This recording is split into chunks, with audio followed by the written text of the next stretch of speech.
ప్రస్తుతం ఏపీలో జరుగుతున్నటువంటి సంఘటనలకు సంబంధించి చాలా తీవ్రమైనటువంటి చర్చలు అయితే నడుస్తున్నాయి. ఇది అటు ప్రజల మధ్యలో కావచ్చు, రాజకీయ పక్షాల మధ్యలో కావచ్చు చర్చలు నడుస్తున్నాయి. దీనికి కారణం ఏంటి అంటే, అధికారంలోకి వచ్చిన వెంటనే హోమ్ మినిస్టర్ వంగలపూడి అనిత చెప్పినటువంటి మాటలు ఒక్కసారి విన్నట్లయితే, మహిళల మీద దాడి చెయ్యాలి అనేటువంటి ఆలోచన వస్తే కూడా వదిలిపెట్టేటువంటి ప్రసక్తే లేదు. ఎవరైనా సరే మహిళల మీద దాడి చేసిన, కించపరిచే విధంగా వ్యవహరించిన, ఎటువంటి అఘాయిత్యాలకు పాల్పడిన వాళ్ళకి ఆ రోజే చివరి రోజు అవుతుంది అని చెప్పి ఆమె చాలా స్ట్రాంగ్గా వార్నింగ్ ఇచ్చింది. అలాగే ఏపీలో గంజాయిని పూర్తి స్థాయిలో అరికట్టేస్తాము, సో ఉక్కుపాదం మోపుతాం మేము అని చెప్పి చెప్పారు. సో ఇవి విన్న తర్వాత ఏపీలో పరిస్థితులు చాలా చక్కబడతాయి అని చెప్పి అందరూ కూడా భావించారు. బట్ సీన్ కట్ చేస్తే ఒక పక్క చిన్నపిల్లల మీద కూడా అఘాయిత్యాలు జరుగుతున్నటువంటి పరిస్థితి, వాళ్ళని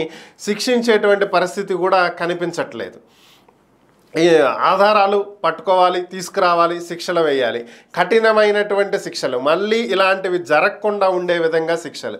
దీనికి సంబంధించే వైఎస్ఆర్ కాంగ్రెస్ పార్టీ నేత వరద కళ్యాణి స్పందించడం జరిగింది. ఆమె మాట్లాడుతూ హోమ్ మినిస్టర్ వంగలపూడి అనిత చెప్పిందేంటి, ఏపీలో జరుగుతున్నదేంటి, ఒక పక్క వైఎస్ఆర్ కాంగ్రెస్ పార్టీ కార్యకర్తల మీద దాడులు జరుగుతున్నాయి, మరొక పక్క మహిళల మీద అఘాయిత్యాలు జరుగుతున్నాయి, యథేచ్ఛగా గంజాయి అందరికీ అందుబాటులోకి వస్తుంది, మరి వీటన్నింటి మీద ఉక్కుపాదం మోపుతామని చెప్పినటువంటి ప్రభుత్వం అనిత ఎక్కడికి పోయారు, ఏం చేస్తున్నారు అని చెప్పి ఆమె ప్రశ్నిస్తుంది. అంతేకాకుండా గతంలో వీటన్నింటినీ చక్కదిద్దడానికి ఎక్కడో తెలంగాణ రాష్ట్రంలో జరిగినటువంటి ఒక సంఘటనను దృష్టిలో ఉంచుకుని అలాంటివి ఏపీలో జరగకూడదు అని చెప్పి దిశ చట్టాన్ని తీసుకురావటం జరిగిందని, అది కేంద్ర ప్రభుత్వం వద్ద పెండింగ్లో ఉంది అని, దిశ యాప్ ద్వారా ఎంతోమంది మహిళలను గతంలో కాపాడటం జరిగిందని, సుమారు 2800 మంది మహిళలను కాపాడటం జరిగిందని, కాబట్టి ఈ ప్రభుత్వం వచ్చిన తర్వాత ఈ దిశ చట్టాన్ని, దిశ